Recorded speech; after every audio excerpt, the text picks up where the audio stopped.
الحمد لله نحمده ونستعينه ونستغفره ونؤمن به ونتوكل عليه ونعوذ بالله من شرور أنفسنا ومن سيئات أعمالنا. من يهده الله فلا مضل له ومن يضلله فلا هادي له. ونشهد أن لا إله إلا الله وحده لا شريك له. ونشهد أن سيدنا ومولانا محمدا عبده ورسوله صلى الله تعالى عليه وعلى آله وأصحابه وبارك وسلم تسليما كثيرا كثيرا. أما بعد فأعوذ بالله من الشيطان الرجيم. بسم الله الرحمن الرحيم. لقد كان لكم في رسول الله أسوة حسنة. صدق الله العظيم.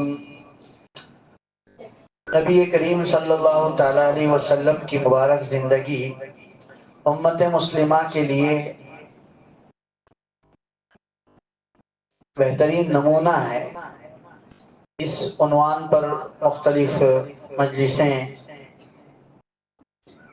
اور مختلف جمع میں باتیں ہمارے سامنے آئی ہیں. آج کی اس مجلس میں اور بھی بہت کچھ وضاحتیں آپ علیہ السلام کی زندگی سے متعلق نقل کی گئی ہیں. حضور علیہ السلام کی گفتگو کس طرح کی ہوا کرتی تھی. آپ علیہ السلام جب بات کرتے تو اپنی بات صاف صاف کیا کرتے تھے. بولنے میں اتنی جلدی نہیں کرتے کہ سننے والے کو یاد نہ رہ سکے، اور اتنا رک رک کر بھی نہیں بولتے تھے کہ سننے والوں کو سمجھ میں نہ آئے کہ پہلی والی بات کیا تھی اور بعد والی بات کیا ہے. جب بھی کوئی کلام فرماتے عام طور پر آپ کی عادت تھی کہ اس بات کو 3 مرتبہ ارشاد فرمایا کرتے تھے تاکہ سننے والے آپ کی بات کو سمجھ سکیں. اور جب آپ سلام فرماتے تو سلام بھی 3 مرتبہ کیا کرتے تھے. ویسے آپ علیہ السلام کا معمول یہ تھا کہ آپ زیادہ چپ رہتے تھے، بات نہیں کرتے تھے. بولتے تھے تو ضرورت کے موقع پر بولتے، بغیر حاجت کے آپ بات نہیں فرماتے تھے. اور جب بات کرتے تو ایسی بات کرتے جس کا بہت معنی ہوتا، جس کا کچھ خاص مطلب ہوتا، جس سے لوگ فائدہ اٹھاتے. نہ فضول بات کیا کرتے تھے، نہ کوتاہی والی بات کیا کرتے تھے. اور لا یعنی باتوں سے آپ ہمیشہ بچا کرتے تھے. لا یعنی باتیں آپ علیہ السلام کبھی نہیں کرتے. لا یعنی کا مطلب یہ ہے ایسی بات آپ اپنی زبان سے نہیں نکالتے جس کا نہ کوئی دنیا کا فائدہ نہ آخرت کا فائدہ. جس بات کا نہ کوئی دنیاوی فائدہ ہے نہ آخرت کا فائدہ، ایسی کوئی بات اپنی زبان سے آپ نہیں نکالتے. یہ مرض جو ہے یہ ہم سب کو لاحق ہے. لا یعنی باتیں کرنا، لا یعنی چیزیں دیکھنا، لا یعنی چیزوں کے سلسلے میں یہاں وہاں ہماری ایک عادت پڑی ہوئی ہے. اگر کوئی وہاں دیکھ رہا ہے تو سب وہاں دیکھنا شروع کریں گے، حالانکہ وہ دیکھ رہا ہے یہ اس کا کام ہے، باقی وہاں کسی کا کچھ کام نہیں ہے، لیکن سب ادھر دیکھنا شروع کر دیں گے. کوئی مسجد میں دروازے میں داخل ہو گیا تو اب وہ اگر کوئی آ رہا ہے تو سب یہاں بات سن رہے ہیں. اب آنے والا تو اپنے لیے جگہ کی تلاش کر رہا ہے، اس کو سب کو دیکھنے کی ضرورت نہیں ہے، لیکن سب جو ہے منڈی گھما گھما کر اس کو دیکھیں گے. یہ لا یعنی. یہ کیا ہے؟ لا یعنی. اسی طرح کسی آدمی کا کام ہے کسی گھر میں، جیسے مثال کے طور پہ آج کل گھر خریدنا ہے تو گھر خریدنے جس کو ہے اس کی ضرورت ہے وہ تو بات کرے گا، لیکن وہاں جب بات ہوتی ہے تو اس میں اور 10 لوگ جڑ جاتے ہیں. ہاں کتنے میں ریٹ ہے، کیا ہے؟ میری نہ خریدنے کی حیثیت ہے نہ میرا کوئی ارادہ ہے، لیکن پھر بھی زبردستی اس میں 2 4 باتیں لگا کر پوچھنا یہ سب کیا ہے. لا یعنی اس کا کوئی فائدہ، کیونکہ میں اگر پوچھ بھی لوں اور ریٹ معلوم بھی پڑے گا تو میرے کو کیا فائدہ ہونے والا ہے؟ نہ آخرت کا کوئی فائدہ ہے، نہ اس میں دنیا کا کوئی فائدہ ہے۔ ایسی بے حساب مثالیں ہماری ہیں کہ جس میں ہم بیکار کی باتوں میں کیا ہو جاتے ہیں، پڑ جاتے ہیں۔ کاش کہ اتنا وقت بچا کر سبحان اللہ کہتے، اتنا وقت بچا کر الحمدللہ کہتے، اتنا وقت بچا کر صلی اللہ علیہ وآلہ وسلم کہتے، کہ یہ ہمارا کہنا ہمارے لیے آخرت میں ایک سبحان اللہ ایک درخت لگا دیتا ہے، ایک الحمدللہ ایک درخت لگا دیتا ہے، اللہ اکبر ایک درخت لگا دیتا ہے، لا حول ولا قوت الا باللہ ایک درخت لگا دیتا ہے۔ جب یہ درخت لگ جاتے ہیں تو ایک درخت کے سائے میں اگر ایک گھوڑا سوار انسان دوڑے گا تو 500 سال کی مسافت طے کرے گا، لیکن اس کا سایہ ختم نہیں ہوگا۔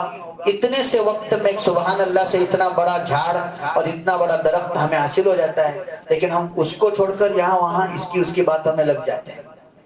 ابھی دیکھیے سیاست کا بھی جو مضمون چل رہا ہے، سمجھ میں آئے کہ نہیں، الیکشن آ رہے ہیں تو الیکشن میں ہماری ضرورت سے زیادہ باتیں رہتی ہیں، کام سے زیادہ باتیں رہتی ہیں۔ صبح سے لے کر شام تک ایک ہی ٹاپک پہ ہم لوگ تھکتے نہیں ہیں، رات سونے تک جو ہے اس پر بات کرتے کرتے ہم لوگ تھکتے نہیں، حالانکہ ان باتوں سے ہمارے کوئی جیتنے والا بھی نہیں ہے، کوئی ہارنے والا بھی، کوئی جیتنے والا بھی نہیں اور کوئی ہارنے والا بھی نہیں۔ ٹھیک ہے کرنا بھی چاہیے، میں اس کو منع نہیں کرتا ہوں، لیکن جب ضرورت ہے کر لیا۔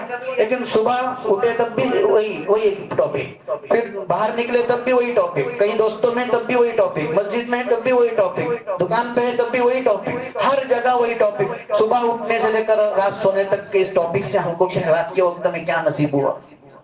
یہ ہے لا یعنی۔ اور لا یعنی چیزوں سے بچنے والے لوگ ہی جنت کے وارث ہیں، یاد رکھیں۔ لا یعنی چیزوں سے بچنے والے لوگ ہی جنت کے کیا ہے؟ جب 18واں پارہ شروع کرتے ہیں سورہ مومنون کی تلاوت ہوتی ہے تو اس میں ایک آیت ہے، قد افلح المؤمنون الذین هم فی صلاتهم خاشعون والذین هم عن اللغو معرضون، تیسری آیت کہ وہ لوگ کامیاب ہیں جو لغو سے، بیکار باتوں سے اعراض کرتے ہیں، دور رہتے ہیں، اپنے آپ کو بچاتے ہیں۔ انہی کے بارے میں آخر میں فرمایا گیا کہ اولئک هم الوارثون الذین یرثون الفردوس، یہی وارث لوگ ہیں جو فردوس جنت کی کیا بنیں گے؟ وارث بنیں گے۔ تو ہمیں اگر جنت الفردوس کا وارث بننا ہے تو لا یعنی چیزوں سے اپنے آپ کو کیا کرنا پڑے گا؟ ایسے تمام باتوں سے، ایسے تمام بولوں سے، ایسے تمام کاموں سے اپنے آپ کو دور رکھنا پڑے گا، جس سے ہمارا نہ دنیا کا فائدہ نہ آخرت کا فائدہ۔ اللہ ہم سب کو اس کی سمجھ عطا فرمائے۔ یہ اسی لیے میں نے شروع میں کہا یہ سب ہم سب کا مرض ہے، میں بھی اس میں شامل ہوں، آپ حضرات بھی اس میں شامل ہیں۔ کہیں نہ کہیں ہم سے اس طرح کی غلطی ہوتی رہتی ہے جس کی وجہ سے ہم لوگ لا یعنی چیزوں میں لگے رہتے ہیں۔ اور یہ وہ ایک عنوان ہے جس کو حضرت مولانا الیاس صاحب رحمۃ اللہ علیہ نے مستقل 6 صفات کے بعد اس کو ایک عنوان کے طور پر آخر میں ذکر کیا کہ لا یعنی چیزوں سے بچنا۔ 6 صفات ذکر کر دی اور آخر میں کیا کہہ دیا؟ لا یعنی چیزوں سے بچنا، کہ یہ پورے دین کا جو ہے نچوڑ ہے، پورے دین کا کیا ہے؟ نچوڑ۔ جس نے اپنے آپ کو لا یعنی چیزوں سے بچا دیا اس نے وہ بہت بڑا کامیاب انسان ہے۔ اللہ تعالیٰ ہم سب کو اس کی توفیق عطا فرمائے۔ بہرحال نبی علیہ السلام کا معاملہ بھی ایسا ہی تھا کہ آپ لا یعنی بات نہیں کیا کرتے، بلکہ ایسی ہی بات کیا کرتے تھے جس بات کا کہ کرنے سے آپ کو ثواب کی امید ہو۔ یعنی بولنے سے پہلے یہ ہمیں دھیان رکھنا پڑے گا، میں یہ جو بات بولنے جا رہا ہوں اس بات کے ذریعے سے مجھے ثواب ملے گا کہ نہیں ملے گا؟ اگر اس بات سے مجھے ثواب ملے گا تو مجھے بولنا ہے، اور اگر مجھے ثواب نہیں بلکہ گناہ ملے گا، کوئی گناہ کی بات ہے، یا پھر نہ گناہ ملے گا نہ ثواب ملے گا، بیکار کی بات ہے۔ ایسی چیزوں سے اپنے آپ کو بچانا چاہیے۔ ایسا ہم بچائیں گے تو ہی پکے مومن بن جائیں گے۔ مومن بننے کے لیے کچھ کرنا پڑتا ہے۔ مومن کے لیے خالی لیبل لگنے سے کہ یہ مسلمان ہے، مومن ہے، اس لیبل سے کوئی مسلمان نہیں بنتا۔ ایمان والوں کی جو صفات قرآن نے ذکر فرمائی ہے ان صفات کو ہم اپنائیں گے تو ہم مومن پکے بن جائیں گے۔ تو اللہ تعالی ہم سب کو اس کی توفیق عطا فرمائے۔ نبی علیہ السلام کا ایک معاملہ تو یہ تھا کہ آپ علیہ السلام ہنستے بھی تھے رویا بھی کرتے، ہنسنے کی باتوں پر آپ ہنسا بھی کرتے تھے اور رونے کی باتوں پر آپ رویا بھی کرتے تھے۔ جب ہنستے تو آپ کا عام طور پر ہنسنا کھلکھلا کر ہنسنا نہیں ہوتا تھا، بلکہ مسکراہٹ سے آپ ہنسا کرتے تھے۔ بعض اوقات آپ کی مسکراہٹ اتنی اونچی ہوتی تھی کہ یہ جو دونوں طرف نوکیلے دانت ہیں، نوکیلے جو دانت ہوتے ہیں ہر انسان کے، ان کو نواجز کہتے ہیں۔ کیا کہتے ہیں؟ نواجز کہتے ہیں عربی میں، ناجز یعنی ایک کاٹنے والے دانت ہیں۔ تو ان دانتوں کا ظہور آپ علیہ السلام کا ہو جاتا ہے، یعنی آپ جب تبسم فرماتے تو آپ کے یہ دو دانت اکثر ظاہر ہو جایا کرتے تھے۔ باقی آپ ہنسا کرتے تھے اس طرح کے اس میں زیادہ آواز نہیں ہوا کرتی۔ اسی طریقے سے جب آپ روتے تو رونے میں بھی آپ کی یہی کیفیت تھی کہ آپ زیادہ چیخ کر چلا کر رویا نہیں کرتے تھے، بلکہ آپ کا رونا ایسا ہوتا کہ آپ کے آنسو آپ کے چہرے مبارک پر ٹپکنا شروع ہو جاتے۔ نبی کریم صلی اللہ تعالیٰ علیہ وسلم ایسے جو ہے مختلف موقعوں پر رونے کے عادی تھے۔ یعنی ایک انسان کی ایک کیفیت ہونی چاہیے کہ انسان ہنسنے والا بھی ہو، اور اتنا ہنسنے والا کہ ہمیشہ ہنستا ہی ہے، روتا کبھی نہیں، یہ بھی یہ مطلوب نہیں، اور اتنا رونے والا کہ کبھی ہنستا ہی نہیں، یہ بھی پسندیدہ نہیں۔ دونوں کیفیتوں کے بیچ میں ہونا چاہیے کہ آدمی کو کبھی ہنسنا بھی آنا چاہیے، کبھی رونا بھی آنا چاہیے۔ ہمارے دلوں کی یہ کیفیت بننی چاہیے کہ ہنسنے کی باتوں پر ہم بعض مرتبہ ہنسنے کی بات رہتی ہے، ہم لوگ چپ کے چپ رہتے ہیں۔ سمجھ میں ہے کہ نہیں؟ سب ہنس رہے لیکن ایک صاحب نہیں ہنس رہے ہیں، ایسا دیکھنے میں آتا۔ یہاں کی بات نہیں، ایک عمومی بات کہہ رہا ہوں کہ ہم شادیوں میں بیچ میں ہیں تو کوئی ہنسنے کی بات کہہ دی، سب لوگ ہنس جاتے ہیں، دو تین لوگ ہنستے نہیں ہیں۔ تو یہ بھی نہیں ہونا چاہیے، اگر ہنسنے کی بات ہے تو ہنسنا بھی چاہیے۔ وہ ہنستے اس لیے نہیں کیونکہ سامنے والے سے بیر ہوتی ہے، سامنے والے سے دل میں کچھ کھٹک ہوتی ہے، اس کی بات پہ اب ہم کو ہنسنے کا، وہ نہیں ہنس دکھنا مانگتا اس کو کہ میں خوش ہو گیا۔ اس طرح جو ہے ہم لوگ اندر کے اندر دل کی کیفیتوں سے اس طرح ایک دوسرے کے ساتھ چلتے رہتے ہیں۔ تو ہنسنے کی بات پر ہنسنا بھی چاہیے، رونے کی بات پر رونا بھی چاہیے۔ نبی کریم صلی اللہ تعالیٰ علیہ وسلم میت پر رحم کھاتے ہوئے روتے تھے۔ کسی کا انتقال ہو گیا تو اس میت پر رحم کھاتے ہوئے آپ رویا کرتے تھے۔ اسی طرح آپ اپنے امت پر شفقت اور اپنے امت پر آنے والی پریشانیوں اور بلاؤں کو سوچ کر رویا کرتے تھے، اس خوف سے رویا کرتے تھے، اللہ تعالیٰ کی خشیت کی بنیاد پر رویا کرتے تھے۔ قرآن پاک سننے کے موقع پر آپ علیہ السلام رویا کرتے تھے۔ اسی طرح اللہ تعالیٰ کی محبت میں اور اللہ کی عظمت کی وجہ سے بھی رویا کرتے تھے۔ تو مختلف بہانے تھے جس کی بنیاد پر آپ روتے تھے۔ حضرت ماریا قبطیہ سے آپ کے ایک بیٹے تھے جن کا نام ابراہیم تھا۔ جب ان کا انتقال ہوا حضور علیہ السلام رونے لگے اور جو ہے آپ کے آنسو ٹپکنے لگے۔ اسی طرح حضرت زینب رضی اللہ تعالیٰ عنہ کی ایک بیٹی حضور علیہ السلام کی نواسی امیمہ، یا ان کا نام امامہ بھی نقل کیا جاتا ہے، امامہ یا امیمہ، یہ ایک مرتبہ رو رہی تھی تو ان کو دیکھ کر حضور علیہ السلام یعنی نواسی رو رہی ہے تو ان کے اوپر رحمت کھاتے ہوئے آپ بھی کیا ہو گئے؟ رو پڑے۔ ابن مسعود رضی اللہ تعالیٰ عنہ نے ایک مرتبہ سورۃ النساء کی تلاوت فرمائی تو حضور علیہ السلام نے ان کی سورۃ النساء کی تلاوت سن کر آپ کو رونا آ گیا، آپ اس پر رو پڑے۔ حضرت عثمان ابن مظعون رضی اللہ تعالیٰ عنہ شروع زمانے میں مسلمان ہونے والوں میں سے ہیں اور نبی کریم صلی اللہ تعالیٰ علیہ وسلم کے رشتہ دار بھی ہیں۔ جب ان کا انتقال ہوا تو آپ علیہ السلام رو پڑے۔ سورج کو گرہن لگ گیا تو اس موقع پر بھی رسول اللہ صلی اللہ تعالیٰ علیہ وسلم رو پڑے اور آپ نے کسوف کی نماز ادا فرمائی۔ اسی طرح نبی کریم صلی اللہ تعالیٰ علیہ وسلم کی بیٹی کا انتقال ہو گیا تو ان کی قبر پر آپ بیٹھ کر رونے لگے، اور بعض اوقات رات کی نماز میں، تہجد کی نماز میں بھی آپ رویا کرتے تھے۔ یہ سب آپ علیہ السلام کے رونے کے احوال ہے۔ ہمیں اور آپ کو غور کرنے کی ضرورت ہے کہ یہ جتنے احوال رونے کے ذکر کیے گئے، کیا ہم کو بھی کبھی اس میں سے کسی حال پر رونا آتا ہے؟ کیا کسی میت پر ہم روتے ہیں؟ یا کسی جو ہے کبھی اللہ تعالیٰ کی محبت کی وجہ سے ہم روتے ہیں؟ کبھی کسی بچے پر رحم کھا کر ہم روتے ہیں؟ کیا کبھی ہمیں قرآن سن کر رونا آتا ہے؟ اگر ان سب باتوں کی وجہ سے ہم کو رونا نہیں آتا تو ٹٹولنا چاہیے اپنے دل کو کہ ہمارا دل کیا ہو گیا ہے؟ سخت ہو گیا ہے۔ ایسی سختی چاہیے کہ جہاں رحمت آنی چاہیے دل پر رحمت طاری نہیں ہو رہی ہے، دل میں نرمی نہیں آ رہی ہے، اور اس نرمی کے نہ آنے کی وجہ سے ہمارے دلوں پر رونا نہیں آتا۔ آنکھوں کا خشک ہونا اچھی بات نہیں ہے، بلکہ آنکھیں کیا ہونی چاہیے؟ تر رہنی چاہیے، اللہ تعالیٰ کی یاد میں، اللہ کی محبت میں، اللہ تعالیٰ کے خوف سے، اللہ کے عذاب کے ڈر سے، مختلف بہانوں سے، اور جو اس طرح کی جو باتیں پیش کی گئی ان بنیادوں پر ہمیں بھی رونا آنا چاہیے۔ اسی طریقے سے نبی کریم صلی اللہ تعالیٰ علیہ وسلم کا خطبہ کیسا ہوتا تھا؟ آپ علیہ السلام جب بیان کرتے، خطبہ دیتے تو آپ کی آنکھیں سرخ ہو جاتی اور آپ کی آواز اونچی ہو جاتی، اور بعض اوقات آپ کا غصہ اتنا سخت ہو جاتا، ایسا معلوم ہوتا جیسے آپ کسی لشکر کے کمانڈر ہوں اور لشکر بالکل میدان کارزار میں ہیں، اگر ذرا سے بھی کمانڈر کی بات پر لشکر نے غفلت برتی تو اس پورے لشکر پر مصیبت آ سکتی ہے اور پورا لشکر شکست سے دوچار ہو سکتا ہے۔ ایسے اس انداز سے آپ علیہ السلام لوگوں کو آخرت کے متعلق امور پر خبردار کیا کرتے تھے۔ ضرورت اس بات کی ہے کہ خطبوں کے اندر ہم دھیان سے بیٹھیں، دھیان سے سنیں۔ یہ ہمارے ہاں تو اس طرح کے خطبے عام طور پر عربی خطبے ہوا کرتے ہیں۔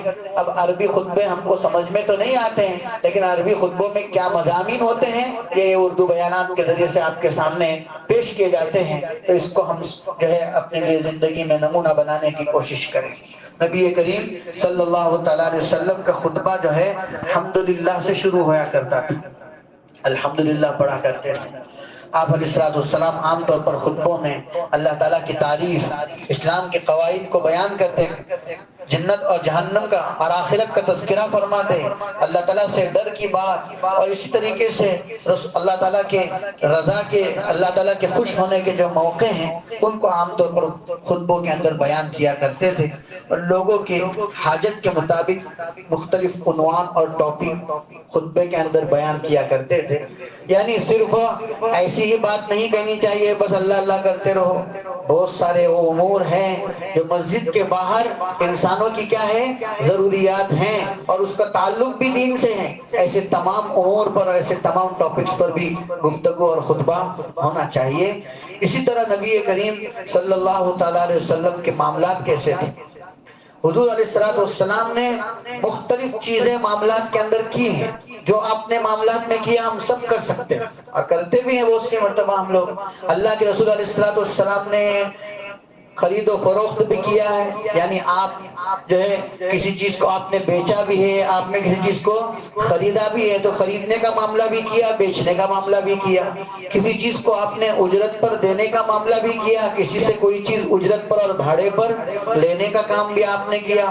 آپ نے اپنے ساتھ جو ہے کسی معاملے کے اندر لوگوں کو شریک بھی بنایا، پارٹنر بھی بنایا۔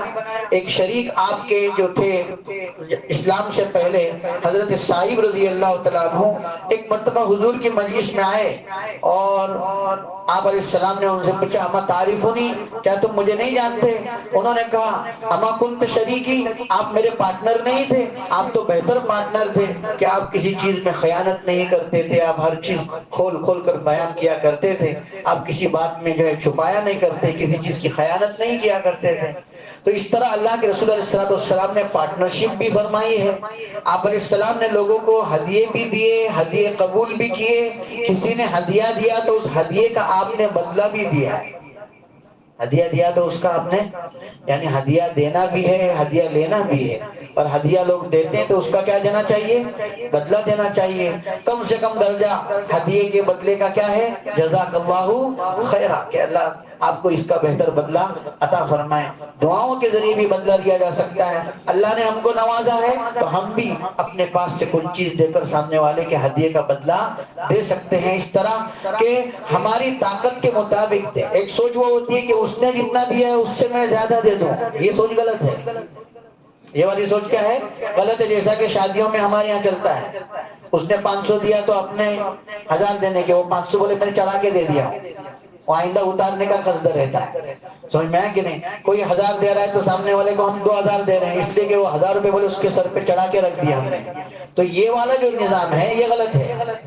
بس یہ کہ سامنے والے نے مجھے ہدیہ دیا، سنت یہ کہ میں بھی اس کا کیا دے دوں، بدلہ دے دوں۔ اب میرے پاس دینے کے لیے اس وقت چھوٹی سی یہ چیز ہے، معمولی چیز ہے، سامنے والے کا ہدیہ بڑا ہے، لیکن میرے پاس دینے کے لیے جو چیز ہے میں اسی کو دے کر سنت پر عمل کرنے کی نیت کروں گا تو سنت کی برکتیں مجھے حاصل ہو جائیں گی۔ اسی طرح نبی کریم صلی اللہ تعالیٰ علیہ وسلم نے قرضہ بھی لیا، قرض لے کر آپ نے کوئی چیز گروی بھی رکھ دی، گروی رکھتے ہیں نا قرض کے بھروسے کے طور پر، تو گروی بھی آپ نے رکھا، گروی رکھ کر بھی قرضہ لیا، بغیر گروی رکھے بھی آپ نے قرضہ لیا ہے۔ آپ علیہ السلام نے چیزیں استعمال کرنے کی نیت سے لی بھی ہیں اور لوگوں کو دی بھی ہیں۔ آپ علیہ السلام نے نقد جو ہے قیمت کے ذریعے بھی بہت ساری چیزیں خریدی اور ادھار قیمت کے ذریعے بھی آپ نے بہت ساری چیزیں خریدی۔ یہ سب چیزیں ہمارے لیے نمونہ ہیں۔ ابھی ضرورت پڑ رہی ہے تو ہم ادھار بھی خرید سکتے ہیں، ضرورت پڑ رہی تو ہم نقد قیمت دے کر بھی خرید سکتے ہیں۔ اس طرح جو رسول اللہ صلی اللہ علیہ وسلم کی سنت پر عمل ہو جائے گا۔ آپ علیہ السلام جب قرضہ لیتے قضا خیرا منہ تو قرضے کا بدلہ بہتر دیا کرتے تھے۔ قرضے کا بدلہ بہتر کیا ہوتا ہے؟ جب نبی کریم صلی اللہ تعالیٰ علیہ وسلم کسی آدمی سے قرضہ لیتے قضاہ ایاہ تو اس کو قرضہ بھی دے، اس کا ادا کر دیتے، ودعا لہ اور اس کے لیے دعا بھی فرماتے۔ اس کے لیے کیا فرماتے؟ کیا دعا کرتے؟ بارک اللہ لک فی اہلک و مالک، اللہ تعالیٰ تمہیں اور تمہارے اہل میں اور تمہارے مال میں برکت عطا فرمائے۔ انما جزاء السلف الحمد والادا، بہترین قرضے کا بدلہ یہ ہے کہ اللہ کی تعریف کی جائے اور ادائیگی میں اس طرح جو ہے سامنے والے کا شکر بجا لایا جائے۔ اس کی ضرورت ہے تو قرض لیا بھی جائے، قرض واپس بھی کیا جائے۔ اس سے معلوم ہوا، کیا معلوم ہوا؟ قرض لیا بھی جائے، قرض واپس بھی کیا جائے۔ آج کل قرضہ لینے والے بہت ہیں، قرضہ واپس کرنے والے بہت کم ہیں۔ نہیں سمجھے آپ؟ یہ بات تو سمجھنے جیسی ہے۔ قرض لینے والے بہت سارے ہیں لیکن قرضہ واپس کرنے والے کم ہیں۔ وہ قرضہ واپس کرتے کرتے اور لیتے لیتے ناک میں دم آ جاتا ہے۔ کیا جاتا ہے؟ اب سنت پہ عمل کب ہوگا کہ قرضہ پورا واپس بھی کرنا ہے، سامنے والے کو دعا دینا ہے۔ وہ دعا تو رہی، وہ رقم نہیں دے رہے ہم لوگ واپس جو لیے اس کے پاس سے۔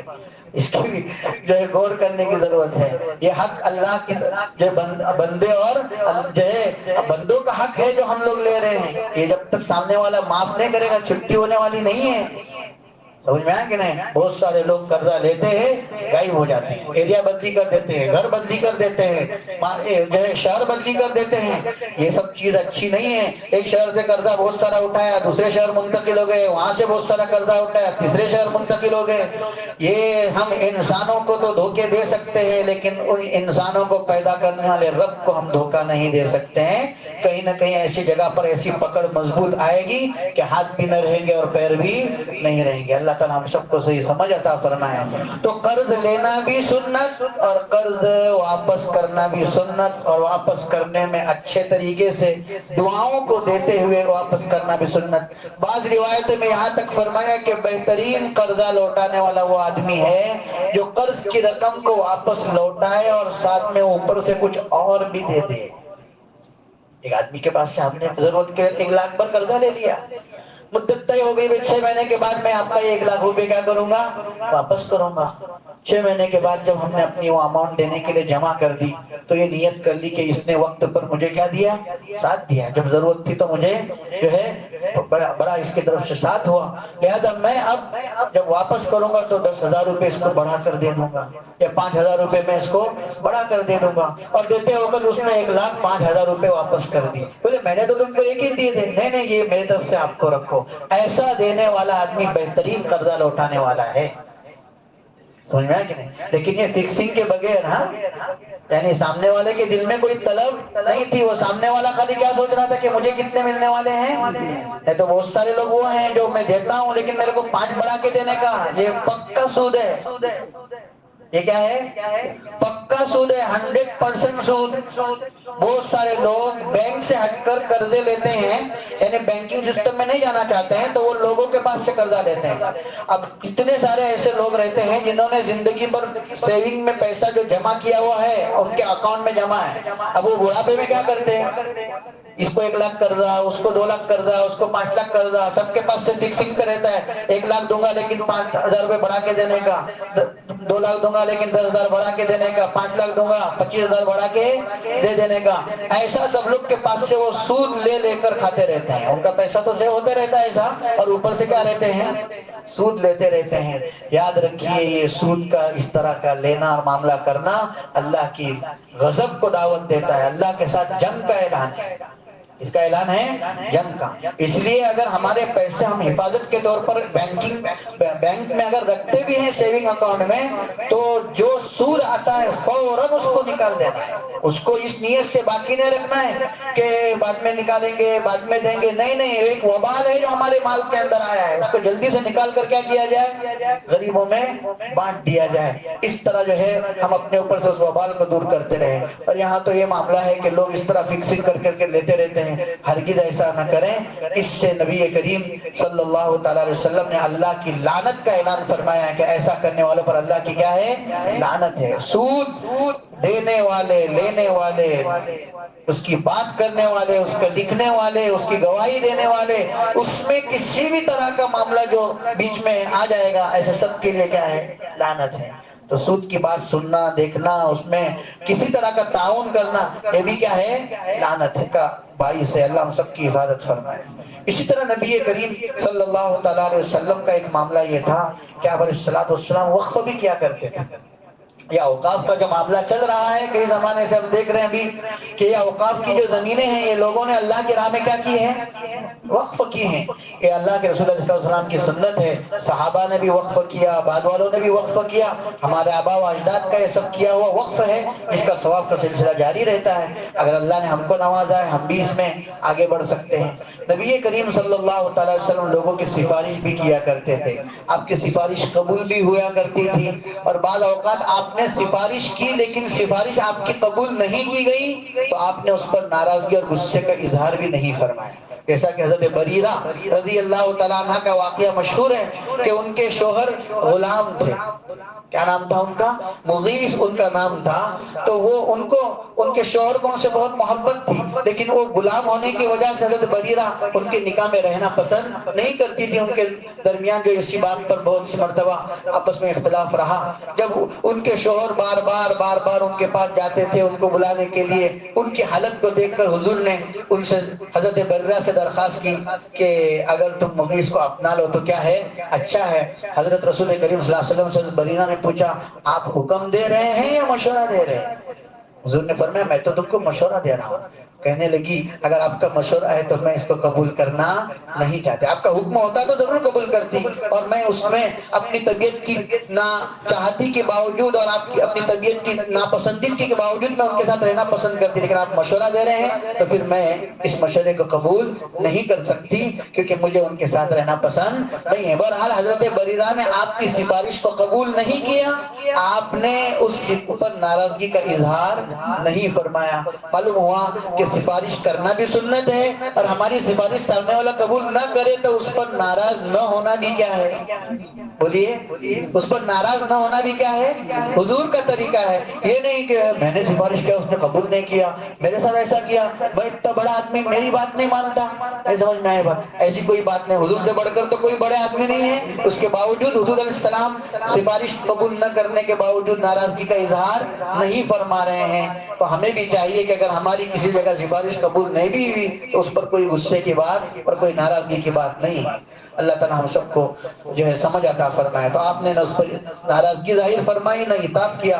اس وقت القدوہ یہی جو ہے آپ علیہ السلام کی بہترین جو ہے ہمارے لیے رہنمائی، اور آپ کو دیکھ کر ہمیں اپنے آپ کو ڈھالنا ہے. اللہ تعالیٰ ہم سب کو اس کی توفیق عطا فرمائے. جو کچھ کہا جا رہا ہے اللہ تعالیٰ ہمیں اپنی زندگی میں اپنانا ہم سب کے لیے آسان فرمائے. وآخر دعوانا الحمدللہ رب العالمین.